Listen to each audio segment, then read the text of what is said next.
Dan basisnya nanti ilmunya itu dari buku yang saya sebarkan itu. Ya. Tambahin lagi. Karena nanti ada yang tidur di atas ini. Taruh di sofa sudah. Oh, ini. Justru tuh cari kasus tuh yang sulit gitu. Ini yang gampang. Nah, baik. Itu aja. Dicari dulu yang normal. Ambahkan 3 lembar kain, oleskan dengan minyak harum pada setiap lembarnya, letakkan di atas kain tadi, oleskan tubuhnya dengan minyak, tutuplah anggota tubuh yang berlubang dan juga anggota sujud mayit dengan kapas yang sudah diberikan kain sudana dan apa kabur balus. Ini kabur balusnya. Nanti ada yang dikasih kapas 7 anggota sujud. 1, 2, 3, 4, 5, 6. 7 anggota sujud dikasih kapas. Itu sunat ya. Yang terpenting mayit ditutupi auratnya. Ini tambahan-tambahan kesempurnaan. Sedekatkan. Ada yang sedekah begini tidak usah dibalik. Ini kalau mati begini pakai. Enggak, tetap begini. Ada yang begini sama-sama disunatkan, tapi ikutin kebiasaan di kampung itu. Tapi saya pikir Anda itu bangunlah budaya di mana ya, kan ustadz. Jadi punya basis gitu, punya basis ilmu. Mau diginiin boleh, tapi kalau sudah lama sudah pakai begini semua mayit itu, nggak ada yang dibeginiin. Jadi jangan dikesankan kita itu membuat ajaran baru di kampung itu jadi masalah nanti seperti saya. Pernah 2 tahun nggak disapa sama keluarganya karena ada mayit. Kalau begini nggak muat kafannya, orangnya gede. Akhirnya saya lurusin gitu. Itu jadi masalah. 2 tahun nggak nyapa saya keluarganya. Itu bapak saya sama dia itu dibuat latihan. Buat latihan. Ya dulu nggak sedekah pengen begini. Saya mimpi katanya bapak saya begini katanya. Oh tambahan kamu. Jadi begini boleh ada di dalam kitabnya. Jadi saya ulangi lagi di tradisinya apa? Ya. Selanjutnya setelah selesai dipaklah kain kafan tersebut, kalau mayit laki-laki terlebih dahulu yang kiri ini. Kalau perempuan, saya ulangi, kalau laki kiri dulu selesaikan, nanti praktek ya. Yang perempuan kan. Bisa pakai tangan kanan. Ikatlah kedua ujung, ada ujung dan seterusnya. Ada SOP-nya ternyata. Dan kafan ini selesai, ini kafan. Ini barangnya sudah ada. Tapi saya langsung setelah ini saja ya kita praktek. Kalau ini bukan kafan, ini namanya kapas. Cara menyolatkan bagaimana pakai salat jenazah hukumnya fardu kifayah. Lanjut. Dan ini bagi yang mensolati syarat-syarat salat sama dengan salat-salat yang lain harus suci, lahir batin ya, badannya juga harus suci. Dan seperti ini posisi mayit. Ini bila mayit laki-laki maka mayit kepala sunat berada di sebelah kiri imam. Nah, anggaplah ini sana kiblat. Ya. Di sana kiblat. Kalau kita menguburkan kan begini, ya. Tapi kalau menyolatkan kepalanya di sini, kalau laki-laki, kalau perempuan di sini. Ini izin perlu sosialisasi biar tidak jadi fitnah. Karena biasanya laki perempuan sama-sama di sini. Iya. Sama laki perempuan di sini. Tapi saya waktu itu ada kiai saya, Abdul Halim.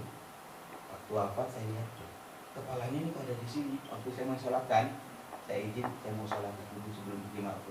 Jadi kok ada di sini maksudnya. Akhirnya ini salah. Oh ini benar, ini kitabnya. Nah, kitabnya sudah ada di sana. Sudah ada petunjuk. Ini sunat, jangan berisik ya, jangan sampai kita itu kemudian berantem masalah hal yang kita boleh berbeda ya. Karena ini ilmu besar kita, saya menyampaikan hal yang disepakati ya, yang mujma' alaih. Baik, perhatikan gambar berikut, lanjut. Nah, seperti ini ya. Nah, imam berada di dekat kepala mayit kalau laki-laki, terus ini di bawah. kalau bila mayit perempuan, kepala mayit berada di sebelah kanan imam. Jadi posisinya di sini. Kalau laki-laki di sini. Anggaplah saya imam ya. Nah. Kalau perempuan posisi imamnya imam itu di posisi mayit ini. Ini apa? Iya, ininya tengah lah gitu ya. Kalau antar ya gitu. Paham ya? Lanjut. Itu. Bentuk soft. Ini. Rasulullah SAW bersabda, tidaklah seorang muslim meninggal. Ini panas apa saya gerah apa gimana? Panas Memang? nyala. AC-nya benar-benar ini. Benar Ustaz? Seramai.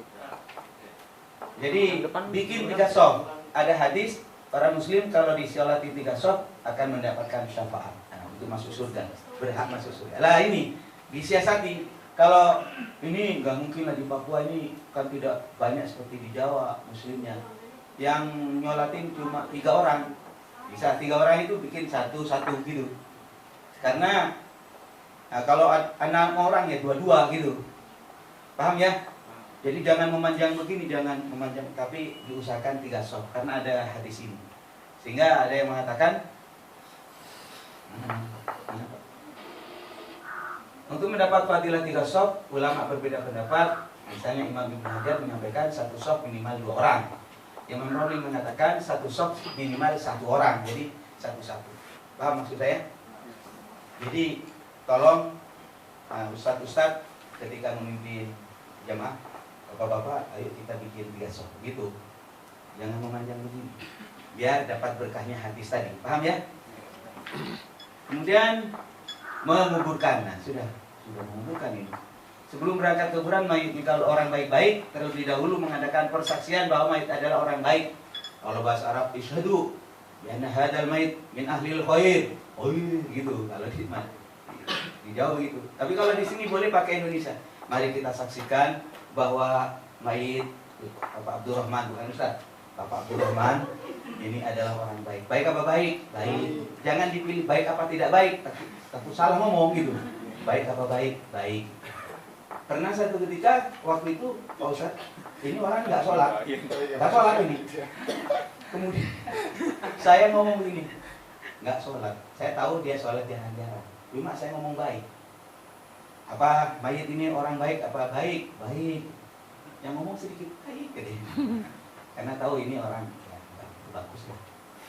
Tapi setelah pulang saya ditegur, ya itu kan orang itu cuma begitu ya, sholatnya begitulah, beres lah. Saya jawab, dia itu pernah berbuat kebaikan yang saya lihat apa? Nyumbang 1 semen ke masjid katanya. Jadi baik 1 semen gitu.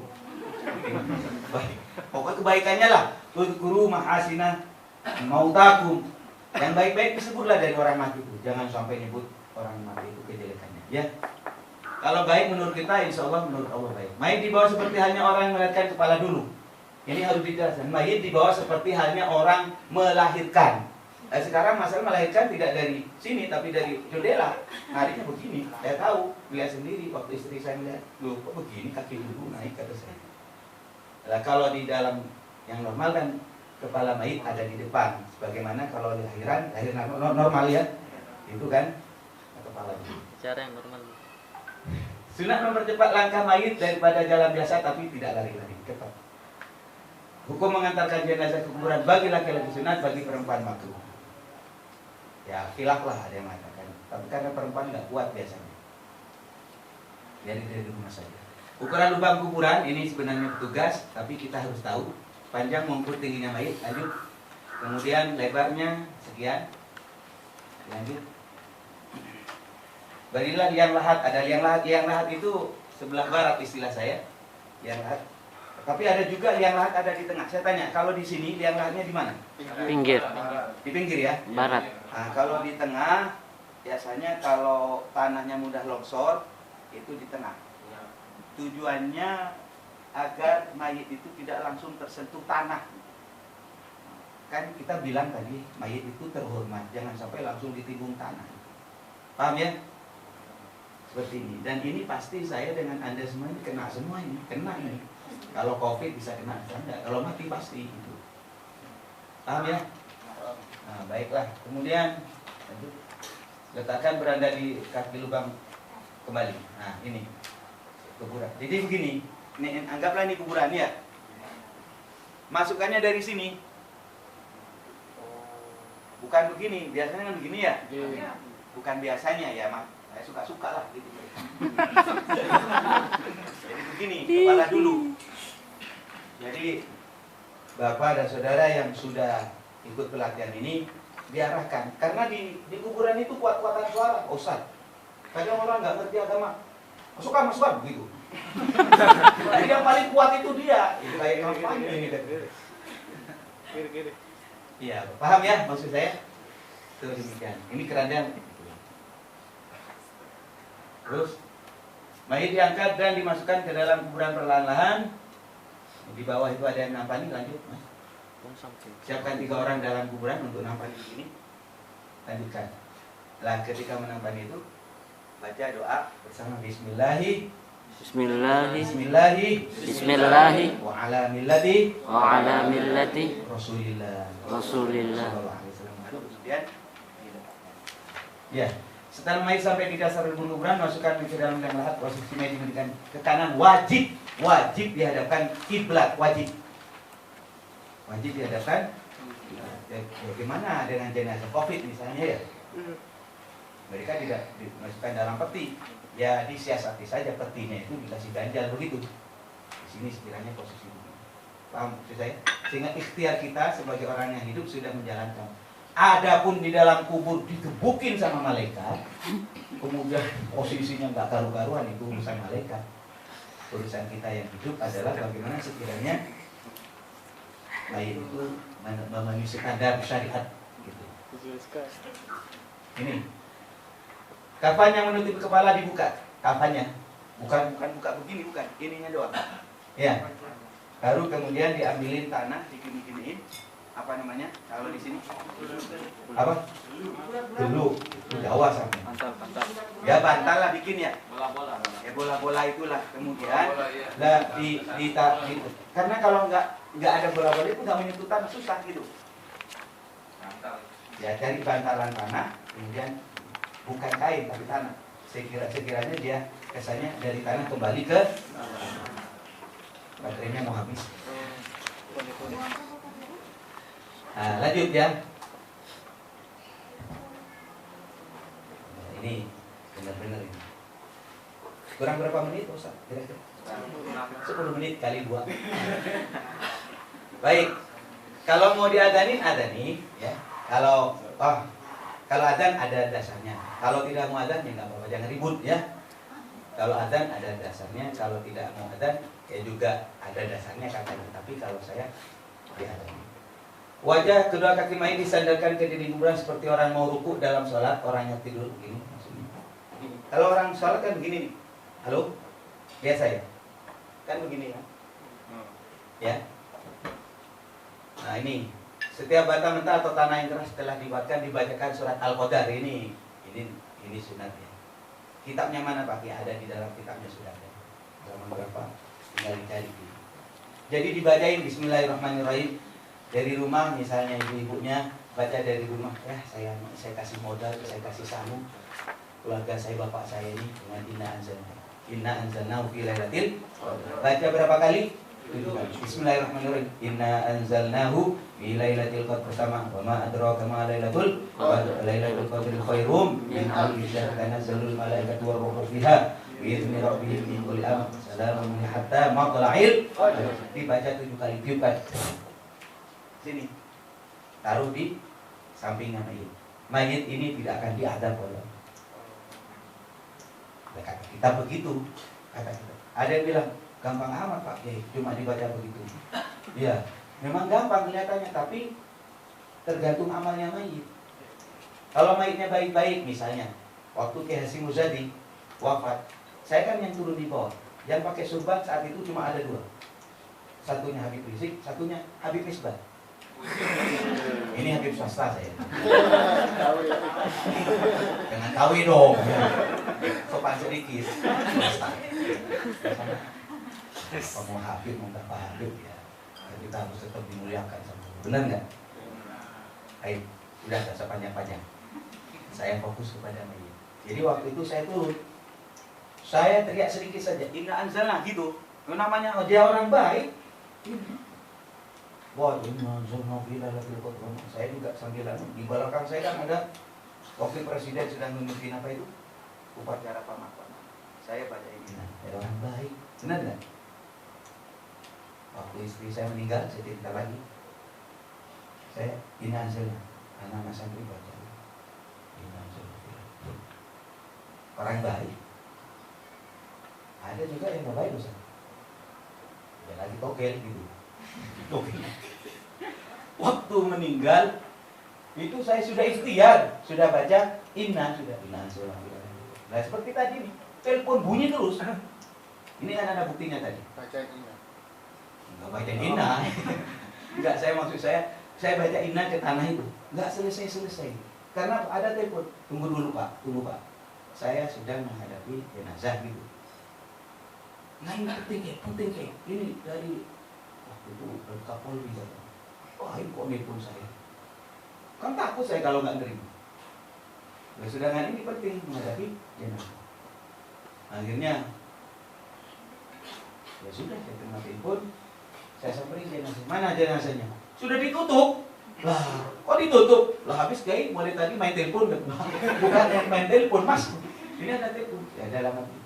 Siapa yang meninggal? Saya tahu orangnya. Namanya overdosis OD. Kebanyakan narkoba. Bawa aja, pulang saya. Nah itu, ada yang bilang, kamu baca inna selesai. Ya tergantung majidnya. Ya begitu ya. Ingat loh, baca inna anzalnahu fi lailatul qadar. Ditutupin semacam ini, lanjut.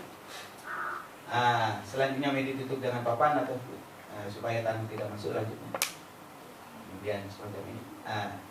Terus. Nah ini walaupun sudah basah oleh air hujan, disunatkan disiram dengan air. Kalau bunga di zaman Rasulullah bukan bunga, tapi pelepah daun kurma. Di sini kan nggak ada daun kurma. Itu sebenarnya maknanya kepada bunga yang hidup apa saja, ya perlambang dengan yang indah. Kalau di sini kan bunga-bunga ada khusus itu di Indonesia. Ya perlambangnya semacam itu. Artinya kalau selagi bunga atau kembang atau daunan itu hijau, dia akan baca istighfar untuk si.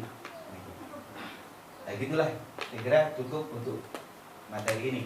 Dan sambil berjalan nanti boleh saudara nanya ke saya berkaitan dengan apa A sampai Z tadi ya. Mudah-mudahan bermanfaat. Amin. Saya langsung kepada yang songkok ini. Saya senang. Songkoknya karena sudah tinggi sampai kepada Allah. Silakan. Ayo, mari. Tidak apa-apa. Saya dipanggil begini kan dikasih ilmu. Kapan itu? Pas yang di sini dulu. Jadi tidur maaf. Masya Allah. Innalillahi. Jadi ya minta kapal. Ayo peserta saja. Biar. Relawannya.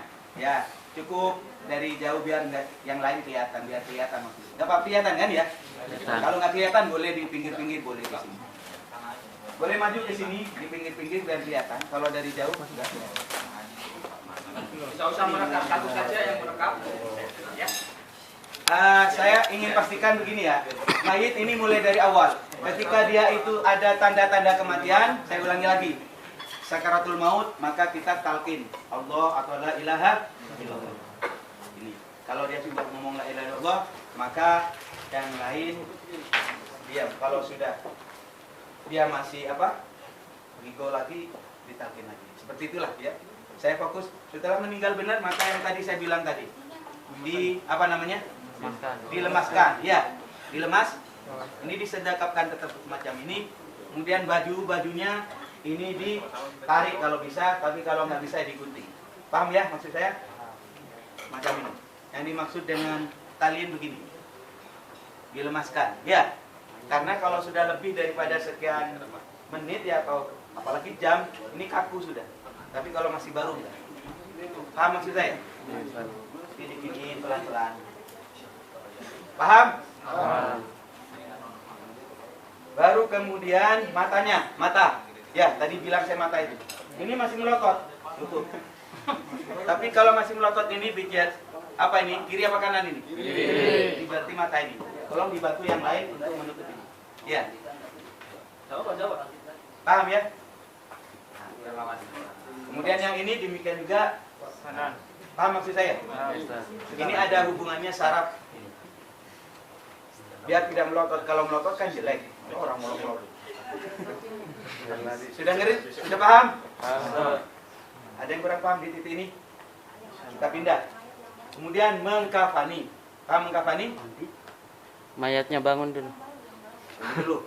Kafan ini diukurnya misalnya pakai tali boleh. Kalau di kampung itu biasanya pakai bambu. Ya. Apa gunanya bambu? Bukan untuk mancing, bukan. Bambunya untuk buat mancing. Jadi bambu segini. Paham? Kelihatan begini. Bambu ini gunanya untuk mengukur ini. Kemudian yang kedua, bambu itu digunakan untuk dibawa ke kuburan untuk mengukur besar, panjang dan ini. Kemudian bambu atau bambu boleh, tali rapia boleh, benang ya boleh. Intinya atau langsung kurang Pak Kiai, jari. Pegang.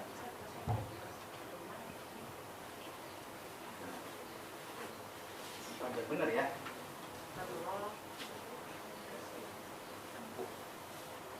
Berapa meter Pak? Bisa pakai 2 orang. Coba. Bisa 2 orang itu. Pegang. Langsung ukur begini boleh. Begini ya. Begini. Kira-kira nanti buat tali pocong. Udah cukup, kelihatan? Ya. Mana gunting? Ini ya, kasih tahu. Tarik. Ujungnya nih kencang. Nah, begitu. Ukur lagi. 1. Berapa lapis? 5. 5. 1, 2, 3. Ini untuk begini. Kalau perempuan 1, 2, 3. Begini perempuan. Ada sarungnya. Nanti. Pakai sarung tidak Pak Ustaz. Laki enggak? Enggak. Cukup. Karena kalau di sini selama ini kan yang dilaksanakan ada belum pakai sarung juga pakai baju rompi terus pakai Ada. Ntar lagi. sorban. Ya. Istilah sambian rompi. Saya tetap mengatakan baju atau kemis ya. 1, 2. Ya. Tarik. Kalau begini kan kencang. Nah, Edwin semangat keras. sekali. 2. Sana ujung.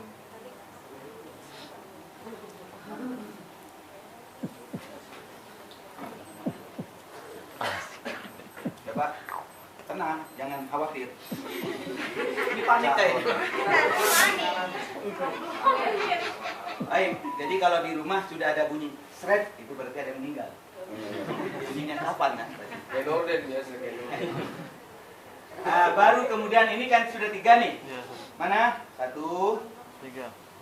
3 ya? Mayatnya masih Oke, berat. 3. Usahakan ini saya ulangi lagi, kaki ini jangan sampai nginjek ini kaki yang najis maksud saya. Karena ini kalau najis nanti sholatnya nggak sah. Kemudian baju, saya izin ambilin air. Kayak petinju saya, kalau bisa air. Kemudian baju ini ukur kira-kira begini. Lutut sampai. Begini maksudnya, sampainya ke sini ya, sampai ke lutut ya.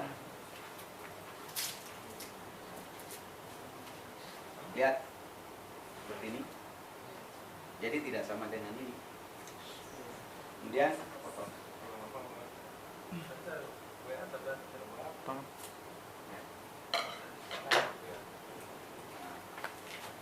Aduh. Baca bismillah. Mait sadar. Ya.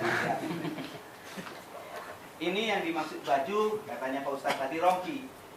Tapi kalau bahasa Arabnya gamis. Ya.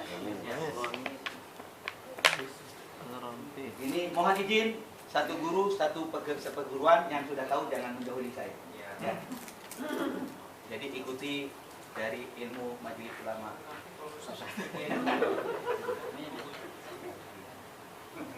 Pegang ini. Ini kan saya ulangi lagi, kelihatan kan? Iya. Lipat. Pegang. Untuk potong dapur lagi. Kemudian dibuat lubang. Sama, laki perempuan sama. Pegang. ini akan menjadi baju. Ya. Biasanya suka susah masuknya, maka di sini di sobek. Itu. Coba pinjam. Oke. Di sobeknya pakai ini, ya kan? Kira-kira demikian ya. Nah, begitu. Ini adalah baju yang dimaksud dalam bahasa Arabnya gamis. Kalau pakai begini kan susah. Atau pakai baju begini susah, bagaimana masanya? Paham ya maksud saya? 1, 2, 3. Ini kan panjang ini. Ini luar biasa ini. Saya kalau beli cuma cukup segini. Kemudian